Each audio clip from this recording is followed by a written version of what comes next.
and welcome to tonight's episode of Beyond Focus TV. I'm Lydia Patel, and as always, I have a very special guest for you, Laurel Djoukeng of the Catalyst Network Foundation. He'll be with us for the next 30 minutes, so stay with us. You're watching Beyond Focus TV. Beyond Focus TV allows you to discuss contemporary topics affecting the Caribbean people on both a national and local level.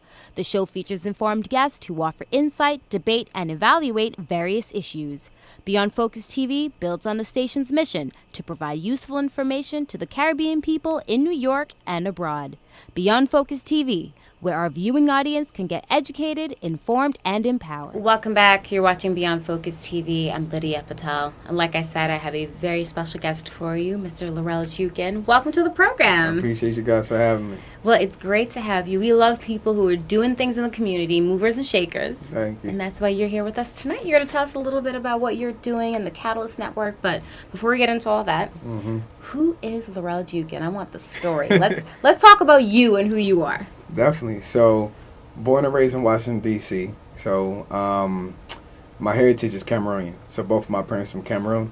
They moved here late 70s, early 80s. So, both came for college, for undergrad. So, funny enough, they went to the same high school, and they didn't know one another in high school.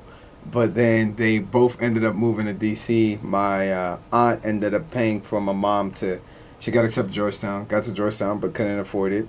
Then was in George Washington, couldn't afford it. And then ended up in Howard University. And my pops, he was in like a community college, but then tested to get in Howard, so they met at Howard University.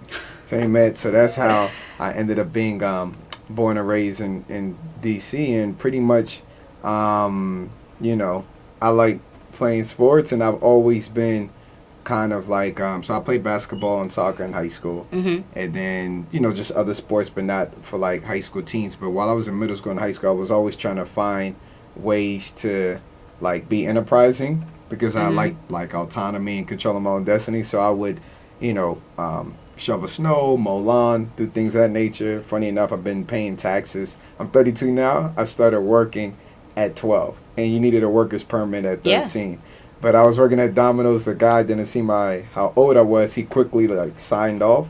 So I was actually 12 when I started paying taxes to date. So I've always kind of been Get working. That Social Security, just keep banking it. Yeah, no, you're right. So always was like looking at ways to try to be self-sufficient, but then always kind of like business in general. So, but never was really that studious. So when in high school, I started taking an affinity towards psychology, because I said, okay, this is like the only AP class that I'm taking in high school. I went to Montgomery Blair High School, and I said, man, I actually like understanding the mind, because I like understanding people, and I always knew that, like, when I did the lawn mowing business, I would negotiate with people or shovel their snow in regards to, like, okay, $30 for this or $60, and then I would take my parents, my mom's friend, and see who owned the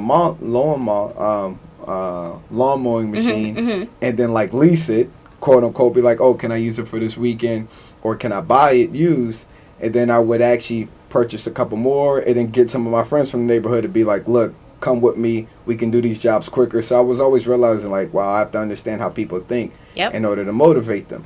And even when I was working at Domino's, because I worked at Domino's all 4 years in high school, so everything from passing out flyers to then being an assistant preparation manager, taking on the phone, hearing crazy customers, having people older than me that I'm, directing to go to these different locations, I realized, like, wow, you always have to understand people and influence them.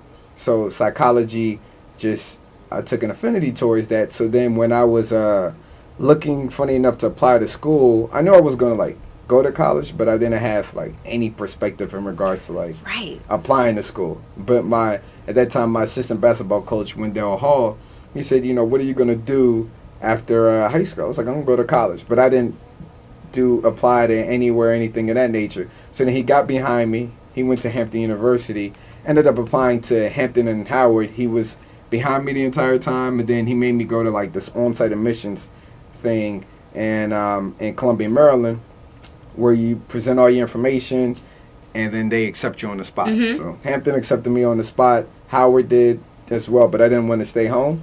So ended up going to going to Hampton University, and funny enough, my first week, the counselor my major was psychology. Right. But then when I spoke to the counselor, they're like, what do you like doing? Well, I said, I like business, and I think I'm good with numbers. And then they said, you should be an accountant. So then literally from there, I was an accounting major.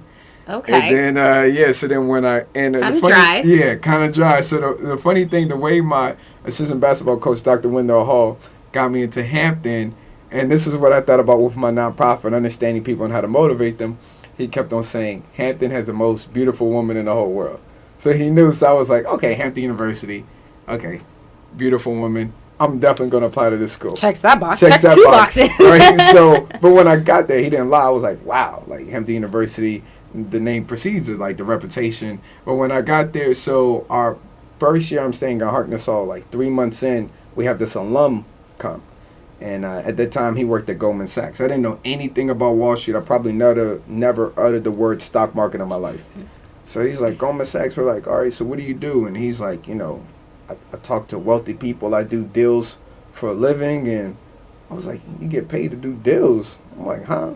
Like deals? And then he was like, I deal with numbers. And I'm like, deals and numbers? I'm like, I do that, but on a much smaller level. So I was like, and then he was like, I was like, oh, so you get paid that much to do deals and, do math? I was like, oh, no, I need to learn more about that sector. So then that's when my eyes started opening up about Wall Street. So then I kind of knew, okay, I'm going to try to get into Wall Street. So then, did internships at Enterprise Rent-A-Car and a couple other places. But my senior year, had a full-time offer with Con Edison in the Gold program. It's like this leadership rotational program. And I said, okay, great. I can be in New York, and then I can be in New York and get paid, but network, to get into Wall Street. And literally in 2008, when I moved here in July in Crown Heights. So I graduated in May. I actually moved here in June because we had to start working like 3 weeks out of school. I believe that's when the Gold program started. So then once I came here, I literally, was networking, dealing with people that worked on Wall Street. I would go to like all these different events, private equity events, hedge fund events. Senior executives didn't know anything about it, just to soak in the information. I'll be walking in, but I'll be learning at that time. Had a lot of mentors that worked on Wall Street. So then a year and a half into Con Edison, I had found this opportunity at Prudential Real Estate Investors. So it's like a $70 billion private equity fund. It's the real estate private equity arm of Prudential. And supposed to work, I got an opportunity to work at their, supposed to be initially the high yield debt group, which like focused on like debt investments. But anyway, they needed me to hire in Parsippany, New Jersey. And I was living in Crown Heights. So as an investment analyst, and this kind of ties into my nonprofit. So it was a 2.5 hour commute door to door from Crown Heights. I would take the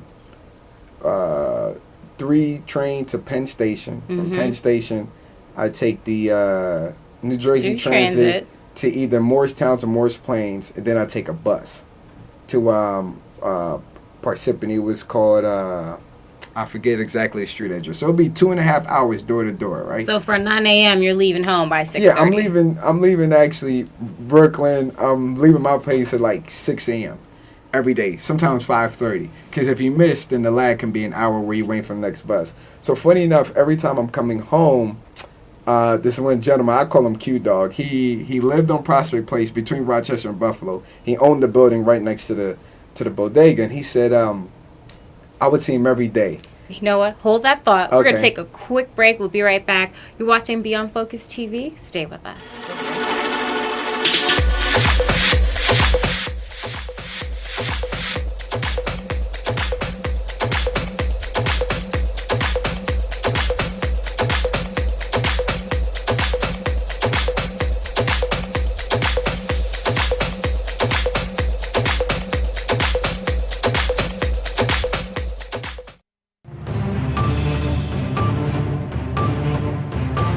Welcome back. You're watching Beyond Focus TV. So, Laurel, you said Q Dog. Yeah, Crown Heights. Crown Heights. So I would call him Q Dog because he was a Q. Mm-hmm. And he was probably in somewhere between his mid 60s, maybe early 70s, right? So every time I'd see him, he would say, what are you doing for this community? And I would say, at that time, I was part of iMentor. So I was a mentor and iMentor. I was mentoring the Harlem Dowling Association. And I was always like helping with the youth in some other capacity. But every day he was like, no, what are you doing for this community? He kept on saying Crown Heights.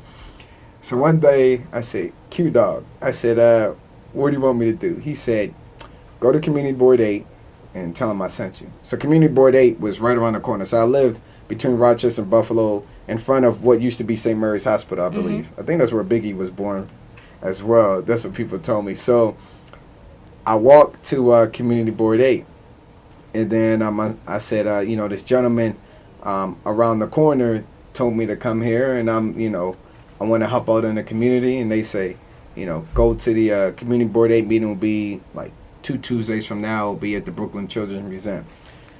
So then I go to the museum, and then I'm hearing like all these different committees being called: Education Committee, like Health Committee, Real Estate or Housing Committee. So all these different committees. Then I hear Economic Development Committee. So I was like, okay, I can help with that. So I was like, who heads that? And then they said, lady right there. So it was Miss Priscilla Maddox. So then she said, I walked up to her and said, my name is Laurel Djoukeng. I went to Hampton University. I'm here to help. And then she said, come to our meeting, child, a week late. Like, it was like 10 days later or something like that, like a following Thursday. So then I go to the meeting.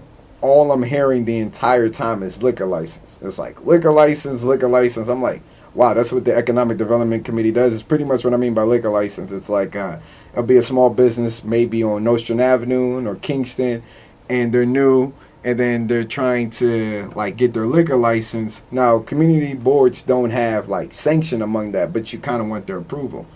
So literally the whole like 90 minutes, it was about different liquor license. And I'm like, man, there's nothing else going on here. So then anyway, it's time to leave. And Miss Priscilla Maddox, she talks to me. She says, what do you do? Where you go to school? And I'm like, I work for Prudential Real Estate Investors, and I went to school at Hampton. She's like, Hampton? She's like, my little cousin Ernie went to Hampton. And I knew Ernie. We both went there in 2004, from 2000 to 2008.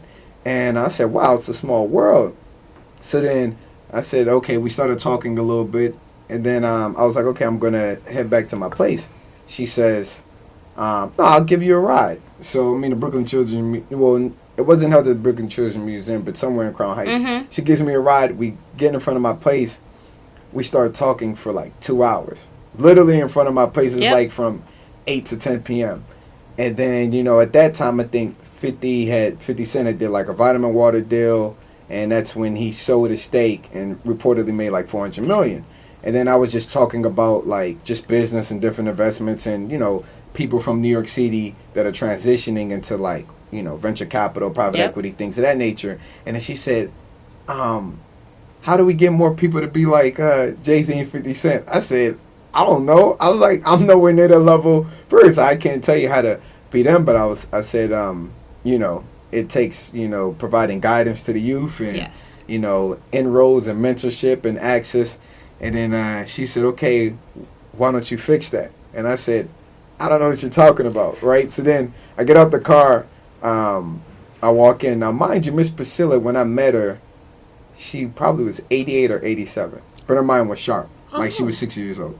Her mind was so sharp, And so literally it'd be the next month. She's like, have you thought about what I told you? And I'm like, yeah, I'm, got up with a group of friends, and we're down to just talk to you. She's like, no, starting a company that focuses on that. So I was like, what is she talking about, right? And then she's like, no, start a nonprofit, so it'll be another month, then another month. And then Ernie at that time was staying at her place, and Ernie said, this was 6 months later, Ernie said, man, Miss Priscilla really wants to talk to you about starting this organization. I'm like, I don't know what she wants me to start. He's like, probably like a nonprofit, some deals with youth. I'm like, I have no intentions of starting a nonprofit. Like, I love helping youth, but I don't care for starting or launching a nonprofit, and I don't even know where to start. So he was like, man, meet her at the, she wants to meet. So I called Miss Priscilla. She's like, child, meet me at the Applebee's. Is the Applebee's on in Bed-Stuy on Fulton Avenue? On Fulton, New York and Fulton. New York on Fulton. Right by Restoration. Yes, right by Restoration. So we meet there, and, she knows I like eating. So she She's like, child, get whatever you want. That's what she used to call me at that time. And she said, now are you going to do something to fix this? I'm like, Miss Priscilla, you know everybody in Brooklyn. You can get somebody else. She's like, no, but you can do it, and I want you to do it. She's like, I've seen a lot of people, but I want you to do it. And I'm like, you don't even know me like that, you know? And then, but I realized how much a power broker she was. So she made me, I shook her hand and said, all right, whatever we're going to do, I'm going to do it. I'm going to commit to it. So literally, I shook her hand, and I was like, I don't even know what I'm getting into. So then, funny enough, you know, I start trying to frame things in my head. I was like, okay, it'll just be like an organization that helps the youth. So I like called like two of my friends that were part of different nonprofits. So one was like Monica Myers, another lady named Ashley Coxman, and then Miss Priscilla introduced me to a lady at the time named Laurel Brown. She actually does a lot of stuff still in like Brooklyn. She went to Harvard Law School. So I created like one meeting with those three. And I was like, you know, this is the idea. We would kind of deal with youth, and it'll be us, but we wouldn't want to tell them what to do. We would want to identify what their passions or strong skill sets are, and then we would try to like create a roadmap. And they're like, cool, like, all right, I'm down to help. I'm like, all right, cool. I don't know what direction we're going. And that's the birth of the Catalyst. And that's the birth of the Catalyst. So then, literally at that time, Youth Community Board 8, I said, man, we need to get in touch with some high school. And then went to the education committee, and they said, I know this lady, Miss Chantel Des Dooms, who is a parent-teacher coordinator at Erasmus Hall Campus, YCD, Youth Community Development. So I spoke to her. I was like, this is what we're thinking about doing. You know, she's like, I love the idea. You know, our students need guidance, things of that nature. I was like, great. But at that time, I still didn't know, like, what we were going to do. How you're going to do it. Yes. So then I just kept on telling other people. I told a lot of my friends. Told one of my team members now, Rashad West, I said, man, you know, he's like, I know this lady named Emily Christopher, like, she's, you know, she just got a master's in education at Harvard, like, she knows how to create programming. And I was like, all right, cool. Spoke to her, told her the idea, like, what I was thinking in my head, she was able to, like, flush it out. And she was like, this is how it should look like. And I was like, man, oh, you're amazing. Like, whatever you need, I'll get the resources. Because literally what I was thinking about articulating, she put it down on paper. She had structure behind it. I was like, wow, okay, now we have something, and something I can go talk to other people about. So I just kept on trying to get more and more resources. And then met a gentleman by the name of Rodney Hunt. And at the time, Rodney Hunt, he sold a business for like $380 million.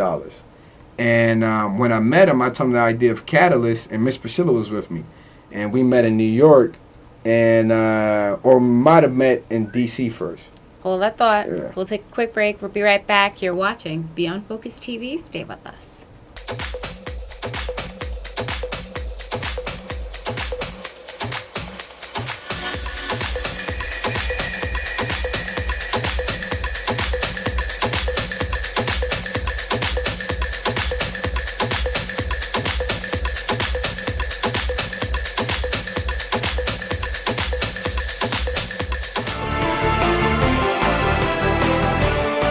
Welcome back. You're watching Beyond Focus TV.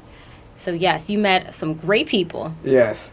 So this gentleman Rodney Hunt that we met, we went to his mansion at the time in McLean, Virginia, and he loved Miss Priscilla. And I told him the idea of Catalyst. He literally gave us a $10,000 check and gave Miss Priscilla $8,000 cash, right? Just because it was birthday, just because he wanted to. Literally, we're going back up the bus, mega bus. She had $8,000 cash in her pocket. I had $10,000 for the nonprofit. Mind you, we weren't even a 501c3. Yes. So then literally, he was like, okay, we got to do a big welcoming event. So it was like Kai Studios. She paid them during Crown Heights to host the studio. She had all black sister vendors, all black ladies that were vendors, and we had like a launch event. And then literally, make a long story short, we had people from the Community Board 8. Ethel Tyus, she prepared our 501c3, came in 2 years later. And then since we have 200 fellows in our fellowship program. Our first fellowship cohort was in 2012. They go through our 3-week summer intensive program. I hire an educator that is our education programs manager for the summer at St. Francis College in downtown Brooklyn from June to July, and then at Howard University from July to August. And we select about 20 to 25 fellows. And pretty much our 3-week summer intensive program from 8 a.m. to 2 p.m., we take them to corporate tours. So they've been everywhere from Morgan Stanley to Goldman Sachs to Microsoft, LinkedIn, Google, Essence, BT, NPR, Fox News, you name it. We have them work on a community-based project. We have professional development sessions. We have panels Tuesday, Wednesday, That's Thursday. Fantastic. Yeah, so everything from entrepreneurship panel, business and finance panel, medical, healthcare, and nursing panel. We secure them with internships. We have events like SAT prep workshop and things of that nature where we instruct about 1,000 to 2,000 students annually in New York City and Washington, D.C. And then we just had our 4th annual Youth STEM event at Google, where Google was a sponsor, Microsoft was a sponsor, where we had a coding workshop by Microsoft. We had about 250 students or more than 250 students show up from Brooklyn, so high schools that we partner with: Bedford, Medgar Evers, Brooklyn Tech, City Polytech, Erasmus Hall, YCD, Achievement First Brooklyn High School, Achievement First University Prep, Urban Assembly School for Law and Justice. In Washington, D.C., we partner with Montgomery Blair High School, Benjamin Banneker Academy, New York City and Washington, D.C., and several other schools. So we've kind of been rocking and rolling, been having our summer intensive program where we have over 200 fellows who have now graduated undergrad, matriculated, some into grad school, and then many in the professional workforce. And since 2018. So this would be 2019 coming up. This is awesome. How do we get in contact with you if we have students at home definitely who want to be a part of this, parents and the teens, if you want to get a part of this? I mean, this is a great opportunity. So they can just literally Google Catalyst Network Foundation, or they can go to www.catalyst, CATALYST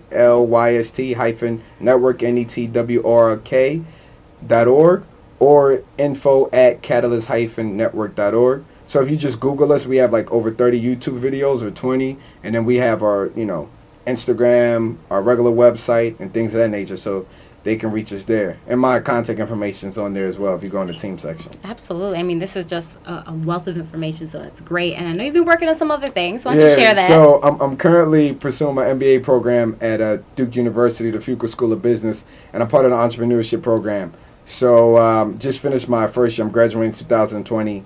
And I started a startup called Sparc. So Sparc is a people-centric marketplace that helps professionals monetize in-person and digital engagements. So just to kind of say, for instance, I'll use you as an example, and I'll provide an analogy if I have time. So we live in like the gig economy, right? So 20 years ago, if I said, say you had a car and I said, can you drop me to JFK? I'd pay you $200. You would say, do I know you? Are you going to kill me? And I would say, is this your car, or do I know you, or are you going to kill me, right? But now with technology and everything of that nature, you're comfortable requesting a ride from a stranger, Uber or Lyft, and they're comfortable picking you up, right? True. And then if I said, say you were traveling to Toronto next week for the entire week, and I said, can I stay at your condo for a week? I'll pay you $1,000. You would say, and this was 20 years ago, you'd be like, I don't know you. You're going to trash my place. Are you even going to pay me? I would say, is this even your place? But now with Airbnb, comfortable staying at a stranger's house, and vice versa, stranger paying for you to stay at their place. The only thing about Uber and Airbnb is that for Uber, the car is the asset. For Airbnb, the condo, the flat, the house, the apartment is the asset. For Sparc, we're the asset. So now, let me give you an example. So say we're in a Sparc Utopia. We just launched the beta May 2018, but say 2019, so literally a couple weeks ago. Yep. But say, for instance, there's, 10 million people in the Sparc Utopia. So say, for instance, you have a profile. You would take out your phone, and then you say you would make an engagement, and say you're staying in Toronto next week. So you put the W Hotel at downtown Toronto. I'm going to talk about how to get them, broadcast journalism or get in TV production. So you put that, and they see your profile, and they're like, wow, she's been in this business. She's seasoned for the past 10 years. So you put an engagement. You cap it at 5 people. And you put, I'm going to talk about how to get in TV production or broadcast journalism. And say, for instance, you cap it at 5 people and you charge $50 and you make the engagement an hour. So it'll be from 7 to 8 a.m. while you were doing morning routine. So then you would create this engagement. You decide, I don't want to make money off of these people, but for this $50, I'll make a 50% go to one charity that I care about in Crown Heights, 20% go to another charity in Trinidad, and then the other proceeds go to me. So people are typing around the world, I want to get in TV production. I want to get in broadcast journalism. They see you pop up, almost like a dating app like Tinder, Bumble, OkCupid. And then they're like, oh, wow, she's been doing this for the past 10 years. Wow, on her profile, I see her videos. She knows what she's doing. $50. Okay, they press Sparc. Now, you look at her profile like a dating app, be like, no, this person's in high school. Swipe to left. Okay, this person is studying broadcast journalism at the University of Toronto. Oh, this person's been 2 years in the business. You accept 5. So then now it's $250. And now thus comes the engagement. When the engagement happens, you're fielding all their questions like, this is how I got in the field. This is what you need to work on. This is what you can study at school. This is who you should connect with. I love it. After that engagement, they can put 1 out of 5 stars for you like Yelp, and then write a comment. So they should be like, wow, she connected me with this production house. Wow, she told me I should study this or I should practice this. So now say they all put 5 out of 5 stars, and they put great comments about you. Your profile augments. 50% gets sent to the charity, so that's $125 to a Crown Heights charity. Other 20% at $250, so that's like $50 gets sent to a charity in Trinidad. And then the other 30% proceeds go directly to you, already automated.